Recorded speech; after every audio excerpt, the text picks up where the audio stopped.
First of all, I want to give a shout out to my guy, Saquon Barkley, for being a free-thinking black man in the year of our Lord 2025, where it is still controversial to think for yourself, especially as a black man in America. If you stray from the Democratic plantation, you are immediately seen as a sellout. You hear things like, how could you? You have turned on us. You're not a real And of course, one of my favorites, you are now officially uninvited to the damn cookout. Saquon Barkley, who is easily a future Hall of Famer, one of the greatest in his position to do it, just so happens to be a part of the 2025 Super Bowl champions, the Philly Eagles, visited DJT a little earlier than the rest of the team before they all went down. Well, at least most of them went down there to visit Trump and, do what most teams do after they win a championship, which is to visit the president, take some pictures, do the photo op, break bread, etc.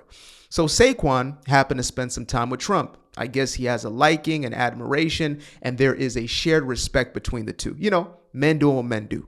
However, due to the fact that Saquon is black and because black Democrats as well as white Democrats believe they own all black people, this was a transgression. And so I wanted to address this from sort of a different angle than I guess most of the conversation that is being had, right? Most of the conversation is from a side of, either how dare he do such a thing, and then others saying, well, he has a right to do what he wants to do. I want to approach this from a personal place because this is something that I have gone through from the very moment that I publicly expressed myself as a black conservative.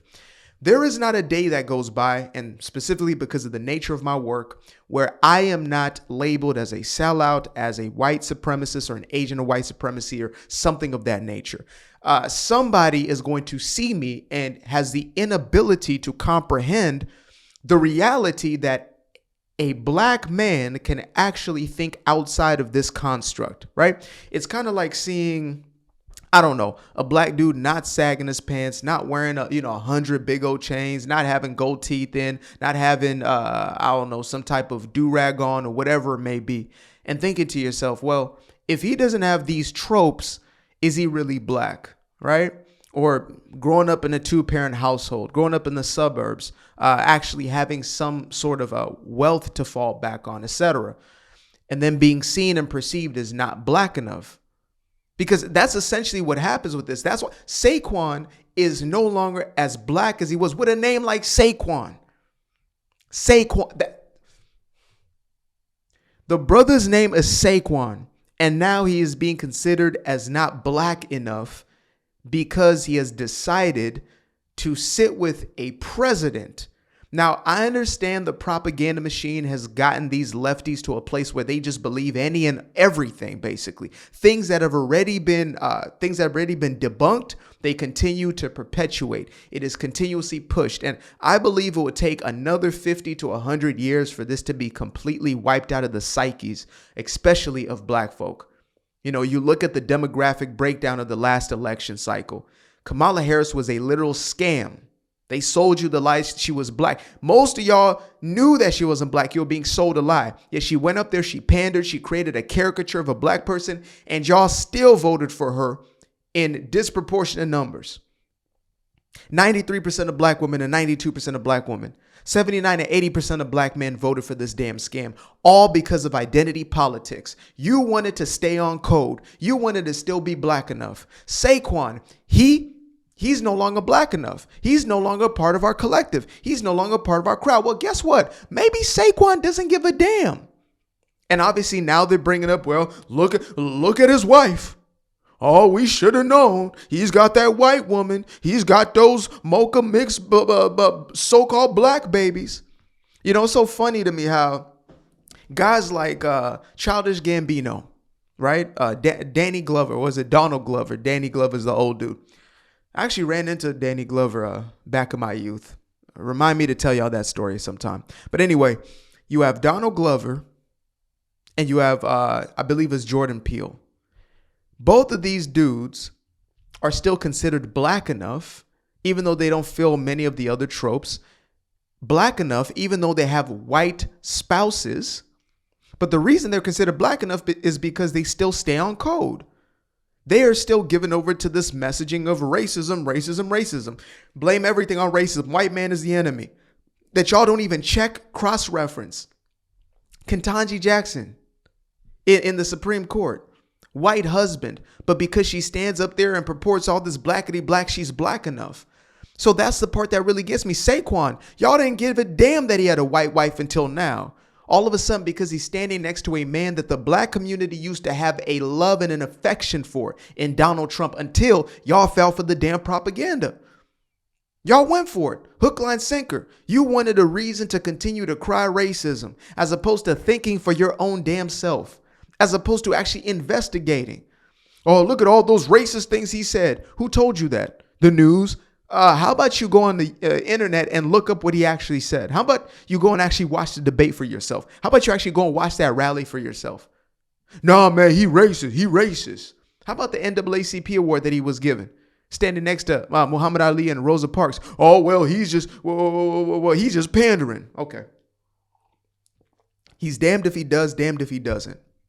Because y'all want to believe what y'all want to believe because it gets you entrance into the group. And I understand the power of groupthink. I understand the power of not being separate from the group. There is a deep fear that human beings still carry to this day, to this moment in our human actualization, where we are afraid to be torn apart from the group. We are afraid to be abandoned, to be seen as an outsider. We believe that that means death, when in truth it means freedom, when you can think for yourself.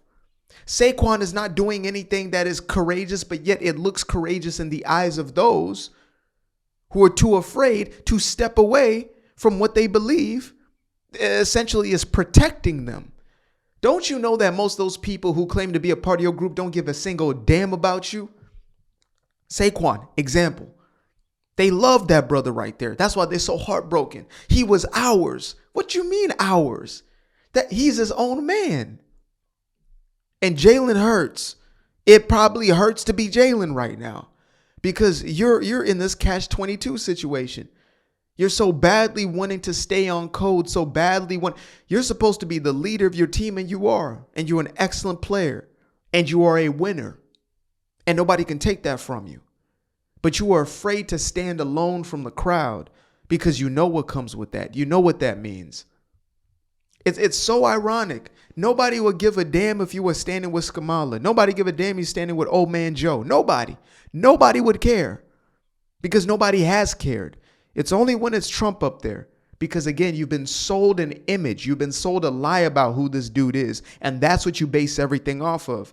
You're afraid to even venture to think for yourself because that means essentially being ostracized. And that was my experience. I get it. It's a very real phenomenon. But guess what? It's also freedom. When I first started to think for myself, when I deviated from the Democratic plantation narrative, it was not an easy process in-house. Me and my brother had a lot of conflicts to this day. My brother has not talked to me in almost a year now because of my vote for Trump, right? I told him straight up, this was the first time we really, really went in depth in politics, except for back in like 2018 or something like that. We had a blowout argument on Christmas Day where essentially he was popping off and I was looking to defend myself saying, wait a minute, like he was basically lying about the things that were happening with Trump. To him, it wasn't lying, right? I'm going to give the benefit of the doubt. To him, it was truth because that's the propaganda. But for me, I said, why is it so frightening to just look into it yourself? Why is it so frightening to look into these things yourself? What's the problem with that? Oh, because if you are contradicted and you are actually believing a lie, what does that mean? What does that mean about my relationship to the mob, to the masses, to the crowd? What does that mean when I am now a part of the 7%, 8% of black women and the 92, 93 are looking at me crazy? Meanwhile, I'm the one who actually has done the research for myself. The rest are just going off emotions and the narrative. I'm the outsider now. Are you okay with being that? Are you okay with being the Saquon? You know, how many players came to visit Trump after? What, maybe 50 or something like that? I think maybe 9 or 10 of them are the ones who didn't go.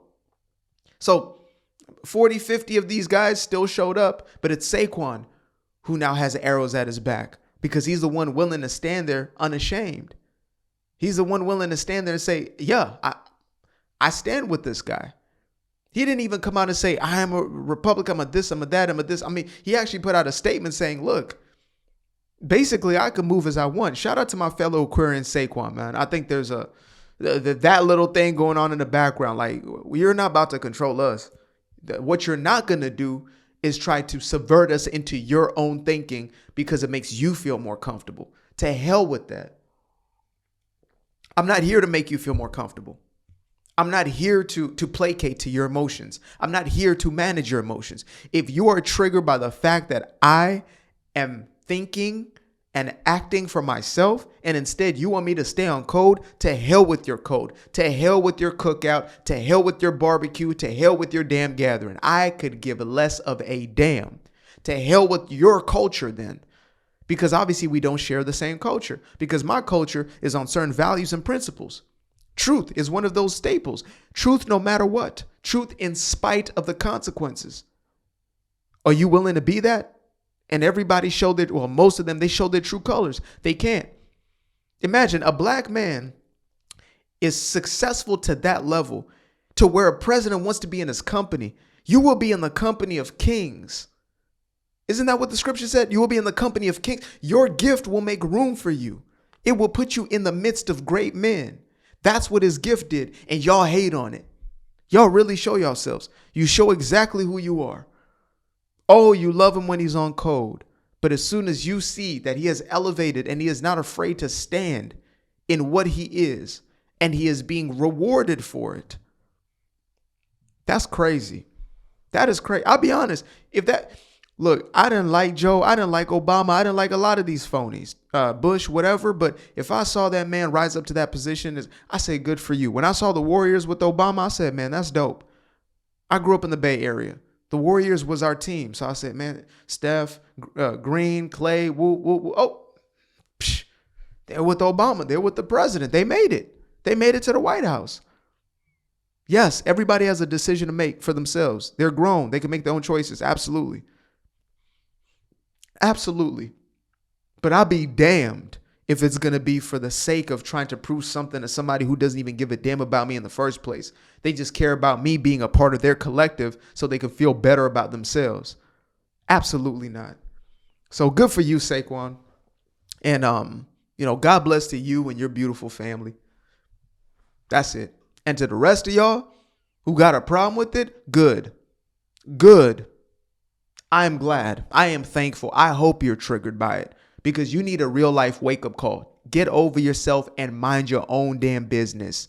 Build your own shit up in your own life. Maybe one day you'll be next to a president. Appreciate you guys for tuning in. Now, if you'd like to stay around, make sure to click that little subscribe button down there, or you can show some love by going to the description below and clicking on the button titled Buy Me a Coffee.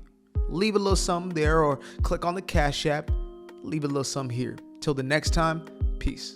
I fell in love with the sunshine. I fell in love with the light. I fell in love with the full moon. I fell in love with the night. I can see the light again. I can see the light.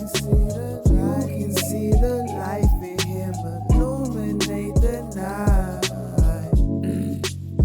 I know the time is taking. A 3-6-5, that's a full rotation. I see you looking up, you know them constellations. Constantly gazing like house of praises, you get to praising.